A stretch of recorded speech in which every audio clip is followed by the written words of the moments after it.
If you're starting a service-based business built around your own expertise, there's a really good chance you're making some mistakes, even if you don't think you are. Most people like you have a checklist of things they need before they can officially launch. And I can almost guarantee that that list is filled with the wrong things, or at least some of the right things, but for sure in the wrong order, which matters a ton. In this video, I'll show you how most people think about starting a business, why that thinking feels responsible and logical, and how it causes so many problems later on. My name is James Kurtz. I know this because I made these exact mistakes myself. About 20 years ago, I started a business around my own expertise, and I've spent years learning and unlearning what actually matters. And I've seen this same pattern repeat with smart, capable people over and over again. So let's start with the default way most people begin.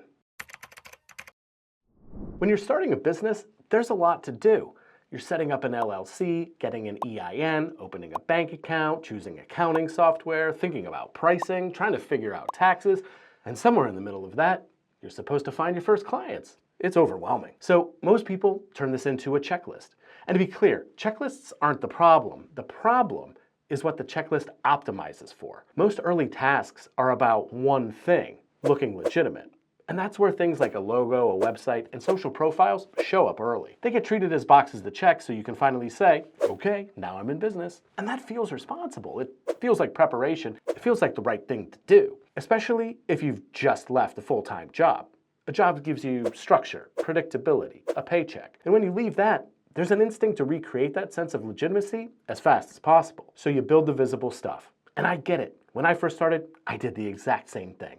Because on the surface, that makes sense. But here's where that logic falls apart.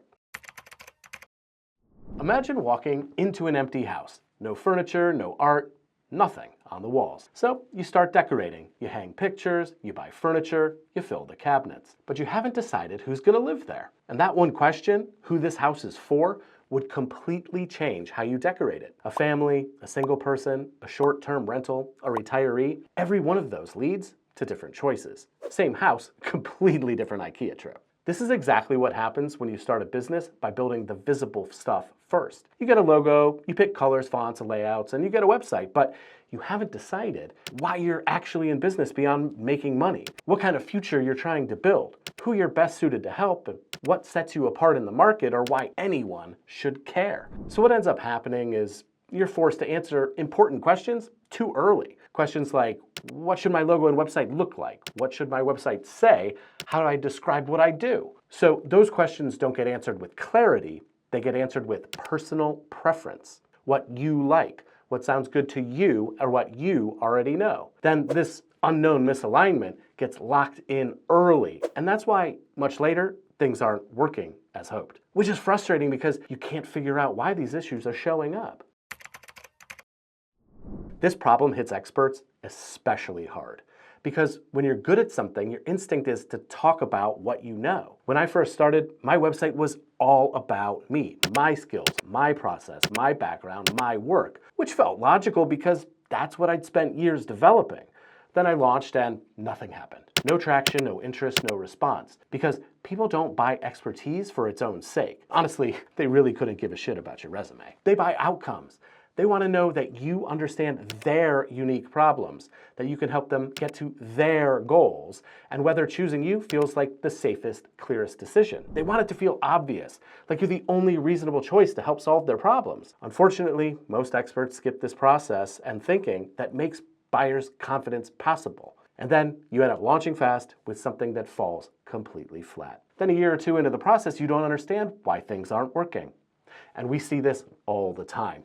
People come to us saying, there's something wrong with my website. And technically, nothing is wrong with it. It's just built on unclear foundations. So it can't do its real job, which is to make the right person feel this is for me. The real cost of this isn't only a bad website, it's months, sometimes years of missed opportunities. So how do you fix that?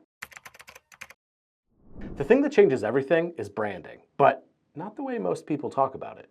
Branding is not just visuals. It's not just a logo. It's not just colors or fonts. Branding is the clarity work that happens before any of that gets created. It's the process of understanding who you serve, what they really want, what the market already offers, and where the gaps are, and how you should show up as the guide for that person.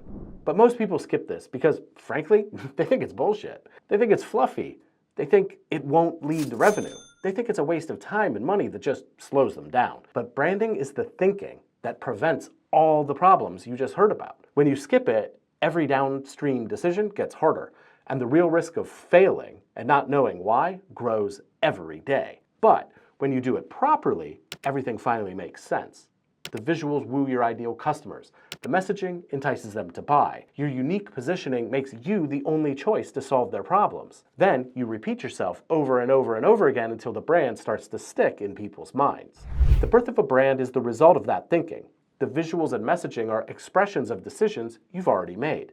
Be sure to put this process on your checklist so you can stop guessing, you can stop forcing things, and you can start attracting the right clients instead of chasing anyone who say yes. We've helped hundreds of clients work through this exact problem using this process, and years later, they're still benefiting from it. They're clearer internally, more confident externally, and positioned in a way that attracts and gets customers to say yes time and time again. So if you want to understand the very first step of this process, I've put together a workshop that walks through exactly how we approach this with clients.